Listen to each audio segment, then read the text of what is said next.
I didn't panic when I got the text. At first, it felt normal, ordinary, the kind of message couples send all the time without thinking twice.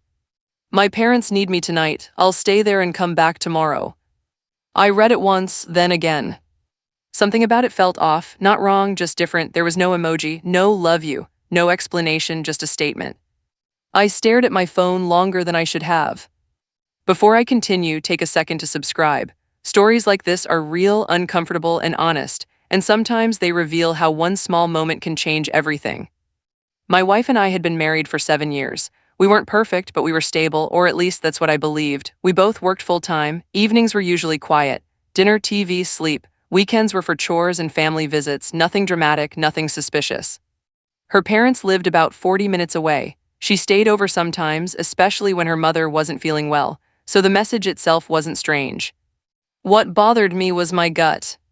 All evening I felt restless. I cleaned the kitchen twice. I turned the TV on and off without watching anything. I told myself I was overthinking. That trust meant not questioning every small thing.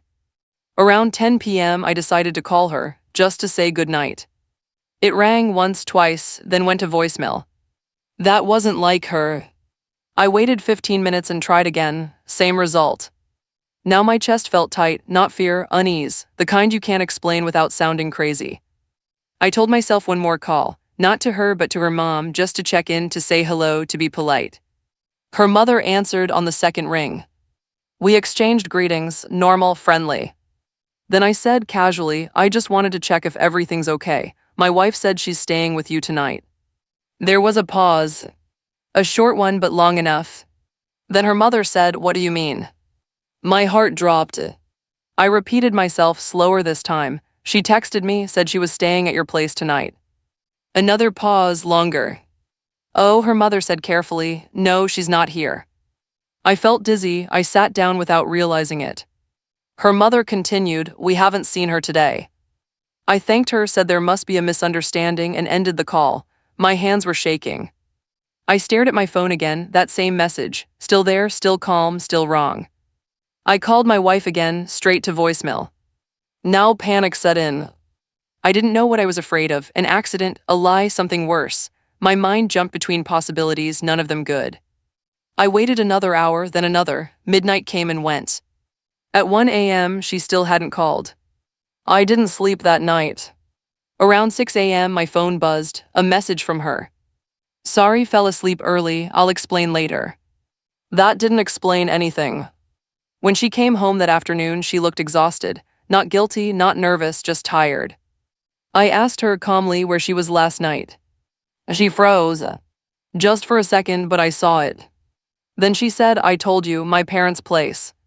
I told her I had called her mother. Silence filled the room. She sat down slowly and covered her face with her hands. That's when I knew the truth was going to hurt. She told me she hadn't been at her parents' house. She said she went to stay with a friend, someone from work. She didn't want to worry me, she said. She didn't want to explain everything over text. I asked why she lied. She said she didn't think it mattered. That answer hurt more than the lie. I asked who the friend was. She hesitated, then said a name I recognized, a man she worked with, someone she had mentioned before, casually, innocently. I asked her if there was anything going on between them. She said no, but her voice didn't sound sure. I asked again. This time she cried. What she admitted wasn't simple. She said nothing physical had happened, that they talked, that she felt understood by him, that things at home had felt distant and she didn't know how to say it without starting a fight. She said staying over was a mistake. I asked her why she didn't just tell me the truth. She said she was afraid. Not of me yelling, but of me seeing her differently. That broke something inside me. Trust isn't destroyed by one lie. It's destroyed when you realize someone felt safer lying than telling you the truth. We spent hours talking, not shouting, not blaming, just talking about distance, about silence, about how easily two people can live together and still feel alone. I told her the worst part wasn't where she stayed. It was that I had to hear the truth from her mother by accident. She apologized again and again. I believe she was sorry. But apology doesn't erase doubt. It doesn't answer every question that now lives in your head. We decided to take space, not to separate, just to breathe, to think. I don't know how our story ends yet. Maybe we'll rebuild, maybe we won't. What I do know is this: when someone lies about something small, it makes you question everything else. And when your instincts tell you something is wrong, it's worth listening, even if the truth scares you. If you're in a relationship, choose honesty, even when it's uncomfortable. A hard truth today is better than a quiet lie that explodes tomorrow.